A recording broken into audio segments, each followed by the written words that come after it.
Hello, universe. How are you today? Here we are again. Another 15 minutes. Isn't that kind of obvious? It's kind of like, hello, world. Today is another day. Well, that would be obvious, wouldn't it? I don't know. Don't like it when I say that. I do know. Do you know? I know. The hell's the matter with me? Okay. So, where are things at? Well, on the Shayla side of things, I have had solid success. I am buttoning the pants that I told you guys I wanted to button. And as I've been watching these videos that people have been putting out, I'm starting to think seriously about getting into the protein, or what's it called, preteen? Or preteen's a condition. It's a state of life. Anyways, it's I wish I could remember. It was one of the guys on Brown Family Vlogs. He was talking about how he does a couple of different kinds of powder. He does, I wish I could remember the name of the powder he's using. But he uses it in the morning. And then he also does protein powder. And I've never done protein powder. Everything I've done, every success I've ever had in weight loss has just been straight, pure effort, basically. So, I'm not sure if I want to get into that or not. In ways I think it might really help. It might increase muscle building, in the whole thing. And, of course, the more muscle you have, the more calories you burn. But everything I've ever done on fitness has all been straight effort. I've never taken the roids. I've never taken, well, I may have because of my head so big that I was born a bobblehead. No, I'm not. Did you ever hear the saying that people who are actors have bigger heads than other people? That their heads are disproportionate to their bodies because they seem a little larger? I know that sounds odd, but it's somewhat true in ways, at least not for all actors, but for a certain number of actors. It is true. So, and I've definitely, when I was slender, I really did have, I think I probably looked a little, I'm trying to make myself sound really homely looking, but I have a profound head, let's put it that way, when I'm skinnier. I'm a bobblehead. Screw it, I'm a bobblehead. Just do this. Anyway, so, but like I said, all of my fitness experiences have all, and results have all been because of effort. Nothing more, no supported, herbs or supplements. That's what I was looking for. So I'm not sure if I want to get into it or not, but I'm considering it. I did order the newest, or the attachment to my Total Gym over here. My Total Gym is in front of the elliptical. So that I can start doing some serious ab work. I really want to do the ab work because that's going to make the biggest difference in certain clothes fitting. I noticed, coincidentally enough, that when I put on these pants that I was telling you about, that I'm finally able to, hook together, I was noticing that my legs are very comfortable in the pants. It's almost baggy, too baggy in a way. But my waist is where the challenge comes. So I'm thinking about, well, I'm not thinking about, but I have purchased on my Amazon credit, mind you, adding more to that bill. But I have purchased the ab crunch adapter for the Total Gym. And once again, it's on credit, so it's good I have time to pay it off. So I'm going to work on that and really work on my abs more. my abs. You ever see the movie Something About Mary? There's the guy who's in the car with what's his name? Ben Stiller's character. I can't remember his name, but he is he's talking to him about, you know, there was a craze called, I think it was, what is it? I think it's 8-minute abs. I think it was 8-minute abs. I think that's what it was originally called. It was a fad. And so this guy who's in this car with him, I can't remember who it's played by. I want to say it's Harlequin, but I can't remember. But he says that line, says, "I've got a way to beat it. I got it. You ready for this? You ready? 7-minute abs." You know, you look on the shelf at the video store and you see the two of them. You got 8-minute abs and 7-minute abs. Which one are you gonna go for? So I'm gonna work on my abs more now. I noticed when I pulled out these pants I was gonna try on. I have a next goal of pants if you follow the Shaylos vids that I do, and there's another pair of pants. It's a size 32 that I want to get back into, which I will.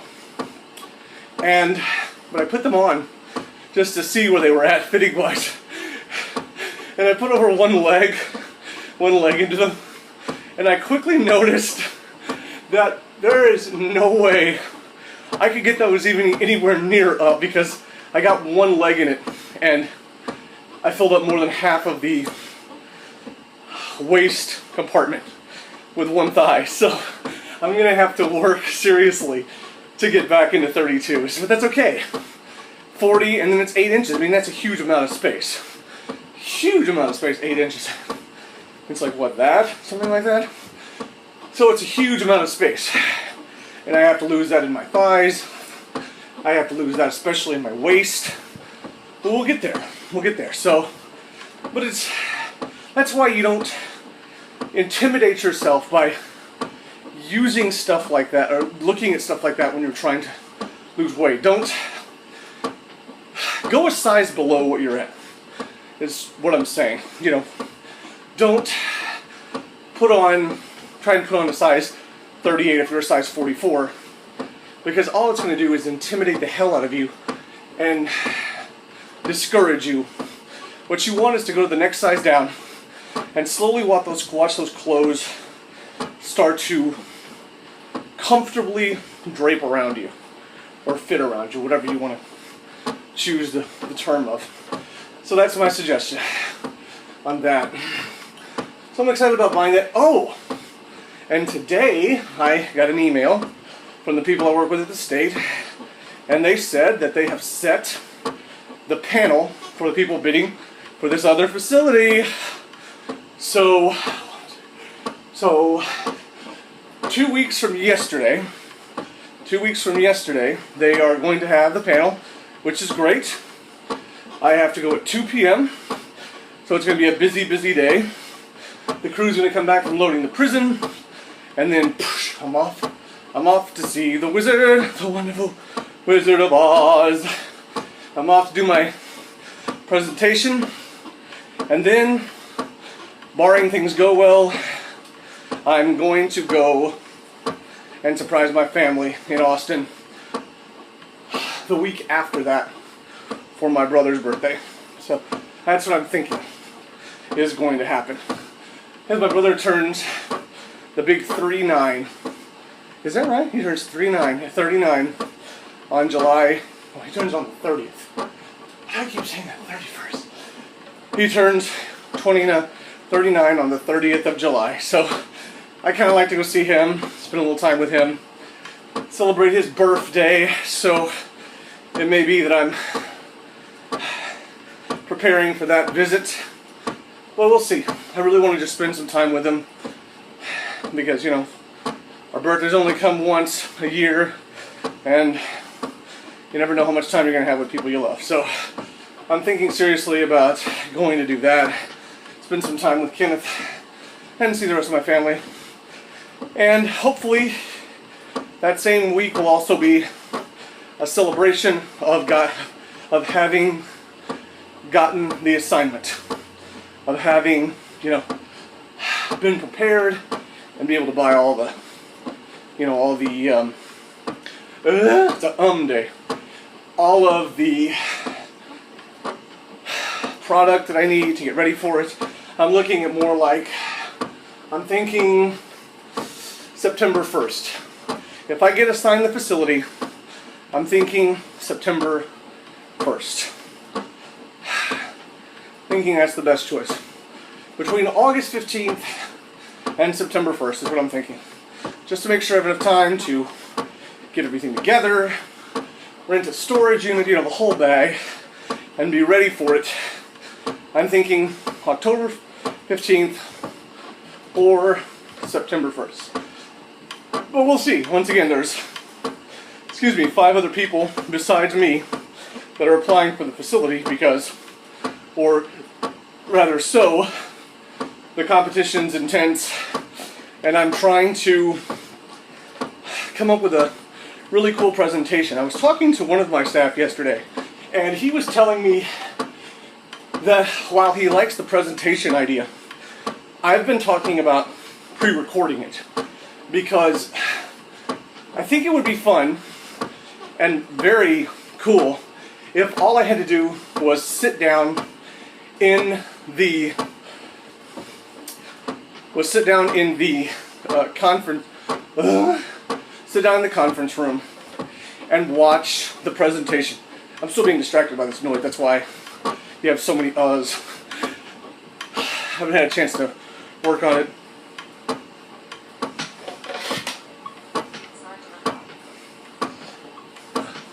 Sorry, I couldn't tell if that was the device or the phone going off.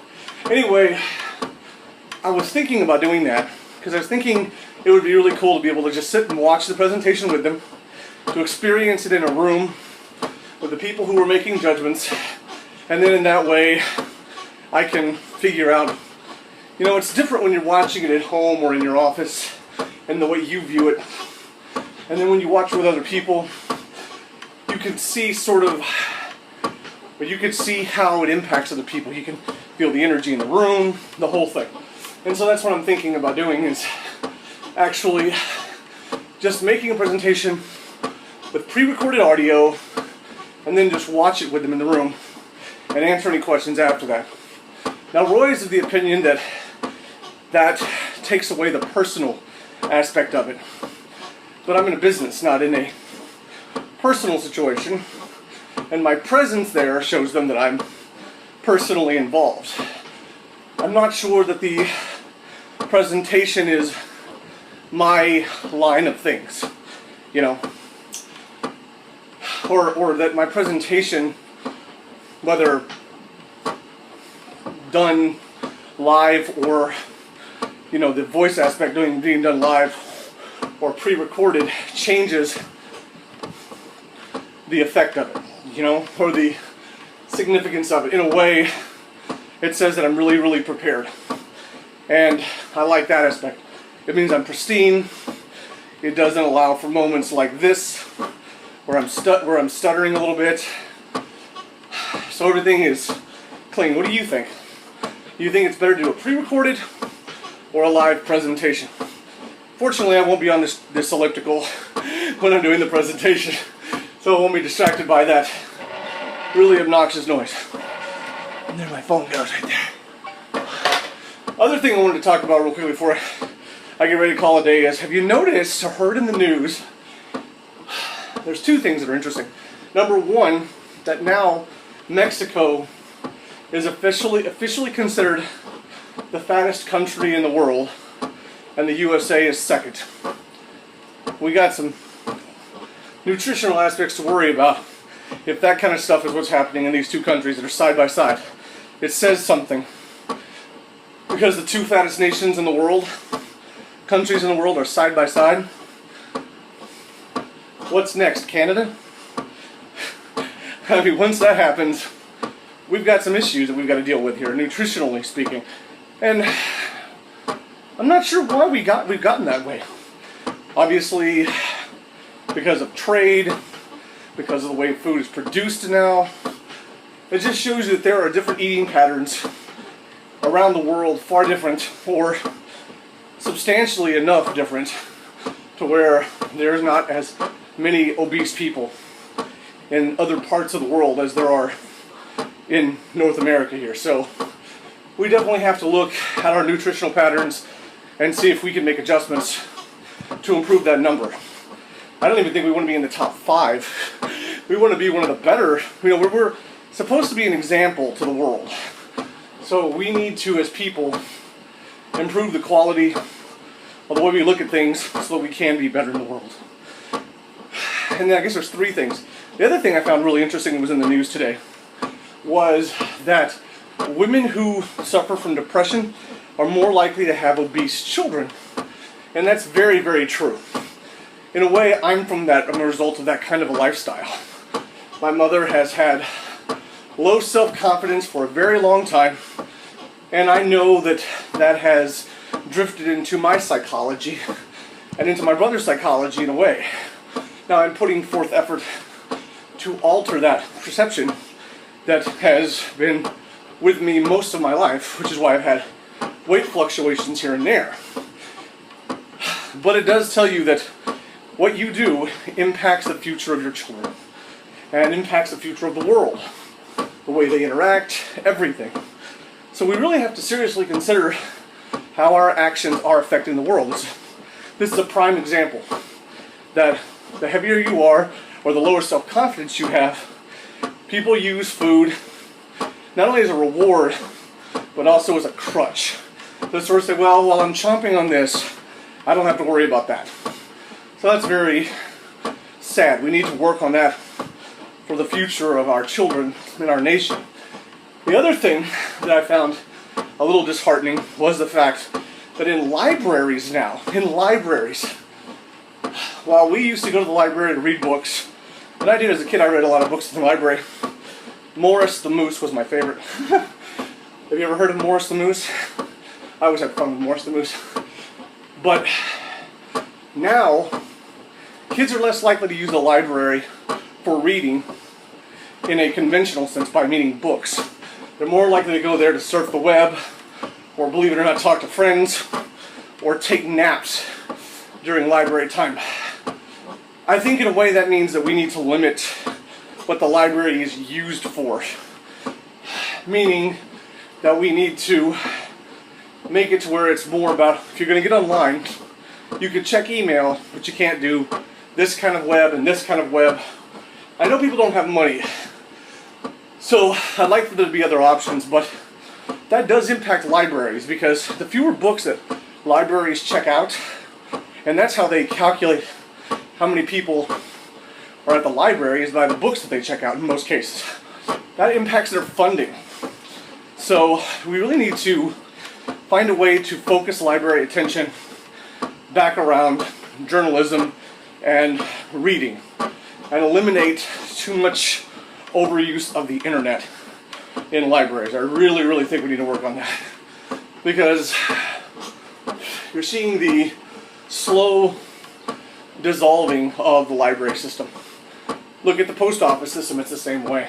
So I really hope we can work as a society intelligently to get kids more focused on reading again. Even if it's just electronic books, it's fine. But we need to get more into the world of electronic books, whether it be via audio reading or conventional paperback reading or electronic book reading for magazines and the whole like. So, this machine has definitely been annoying. I've tried to stay consistent in my speech to bear the noise. Hopefully you've tolerated it and enjoyed another day of cardio. Take care of yourself. Thanks so much for watching. Stay strong. Motion creates momentum, and live with passion. See you tomorrow.